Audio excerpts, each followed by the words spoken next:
அனைவருக்கும் வணக்கம். இது நான் போடுற இரண்டாவது வீடியோ. இதுவும் சின்ன தீப கோலங்கள் தான். 5 புள்ளி வச்சுக்கணும். சந்து புள்ளி 3ல் நிப்பாட்டணும். புள்ளிகளை நம்ம முதல்ல அழகாக வச்சிட்டோம்னா கோலம் நல்லா வந்துடும். பொறுமையாக புள்ளி வச்சிட்டோம்னா கோலம் அழகாக வந்துடும். அவ்வளோதான். 5 புள்ளி இப்போ சந்து புள்ளி 3ல் நிப்பாட்டிட்டேன்னா அதுக்கப்புறம் சுற்றிலும் இந்த அகல் விளக்கு மாதிரியே வளைவு போட்டுக்கிட்டேன். அதுக்கப்புறம் அந்த டிசைன் உள்ளர உள்ள டிசைன் வரையணும். அகல் விளக்குகளை போட்டுக்கிட்டு ஒவ்வொரு அகலாக வரைஞ்சிக்க வேண்டியதுதான். மார்கழி மாதங்கிறதுனால நம்மகிட்ட கலர்ஸ் நிறையா வச்சுருப்போம் வீட்டில். ஒவ்வொரு அகலுக்கும் நான் ஒவ்வொரு கலர் கொடுக்குறேன். இந்த ஃபஸ்ட்டு அகலுக்கு ரோஸ் கலர் கொடுக்குறேன். அடுத்தது மஞ்சள்.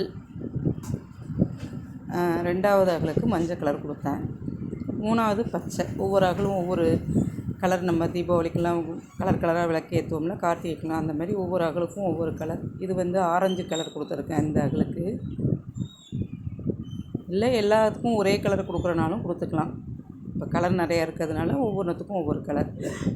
இதுக்கு இந்த ராமர் கலர் கொடுக்குறேன் இந்த அகல் விளக்குக்கு. இந்த மாதிரி நம்ம கலரை கொடுத்துட்டு இதுக்கப்புறம் ஒரு தடவை கூட நம்ம அவுட்லைன் கொடுத்துக்கலாம்.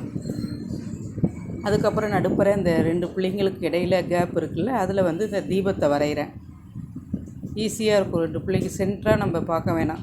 அதிலே சென்ட்ரு கிடைக்கிது பாருங்கள். அதில் இந்த தீபத்தை வரைகிறேன். தீபங்களுக்கு எப்போவுமே மஞ்சள் கலரை கொடுத்துட்டு அதுக்குள்ளே இந்த நடுப்புற நான் கோலத்துக்கு நடுப்புற எப்போதுமே மஞ்சள் வச்சு அதில் புள்ளி வைக்கிறோம். அழகாக இருக்கணும்னா அந்த மாதிரி எல்லா கோலத்துக்குமே பெரும்பாலும் நான் அப்படி தான் வைப்பேன். அது கோலத்துக்கு அழகாக இருக்கும். இந்த தீபத்தை பொறுத்த வகையில் மஞ்சள் கொடுத்து அது எரியிற மாதிரி இருக்கிறதுக்காக ஆரஞ்சு கலர் கொடுக்குறோம். ஆரஞ்சு கலர் போட்டுட்டு அதை சுற்றிலும் சிகப்பு கலரில் கோடு, லைனிங் கோடு கொடுத்தா அப்போ தீபம் எரியிற மாதிரியே இருக்குது பாருங்கள். அதுக்கப்புறம் அகல் விளக்கை நம்ம என்னென்ன டிசைன் பிடிக்குதோ அதுக்கு தகுந்த மாதிரி நம்ம டெக்கரேஷன் பண்ணிக்க வேண்டியதுதான். இது பிக்னஸ்க்காக சின்ன சின்னதாக நம்ம கோலம் மாவில் புள்ளி வச்சுட்டு இது ஒரு அழகாக இருக்கும். நடுப்புற தீபத்துக்கு இன்னும் அகல் விளக்குக்கு அழகுபடுத்துகிற மாதிரி இருக்கும். இது உங்களுக்கு ஆரம்ப பிக்னஸ்ங்கிறதுக்காக நான் சாதாரண சின்ன சின்ன டிசைனாக தான் போடுறேன். இந்த தீப கோலம் உங்களுக்கு ரொம்ப பிடிச்சிருக்குன்னு நான் நினைக்கிறேன். இந்த மாதிரி ஒரு ரவுண்டு போட்டு அதிலே பூவாக போட்டு விட்ற வேண்டிய ஈஸியான டிசைன் இது. அதை சுற்றிலும் புள்ளி வைக்க வேண்டியதுதான்.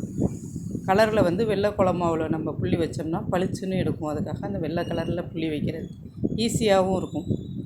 இப்போ தீபத்தை சுற்றிலும் மஞ்சள் குங்குமம் வைக்கிற மாதிரி மங்களகரமாக இருக்கிறதுக்காக மஞ்சள் குளமாவை வச்சு அது நடுப்புற ஆரஞ்சு கலரில் வைக்கிறேன். சிகப்புலேயும் வைக்கலாம், ஆரஞ்சு கலர்லேயும் வைக்கலாம்.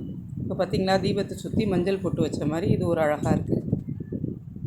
இதுக்கு அடுத்தது அந்த தீபத்துக்கு எரியுதில்ல, அது பிரகாசமாக பிரைட்டாக தெரியணுங்கிறதுக்காக வெள்ளை கோலமாவிலே இந்த மாதிரி நம்ம ஷேடு கொடுத்தோம்னா இன்னும் கொஞ்சம் அழகாக இருக்கும். அதுக்காக இந்த மாதிரி டெக்கரேஷன் பண்ணேன். சும்மா ப்ளைனாக விடாமல் அந்த தீபத்தை சுற்றிலும் லீஃப் மாதிரி சின்னதாக இப்படி போட்டோம்னா இன்னும் கொஞ்சம் அழகாக இருக்கும் பார்க்குறதுக்கு. அந்த தீபத்தை அழகுபடுத்துகிற மாதிரி இருக்கும். என்னுடைய கோலம் மோகனாஸ் ரங்கோலி. எல்லோரும் சப்ஸ்கிரைப் பண்ணுங்கள், லைக் பண்ணுங்கள்.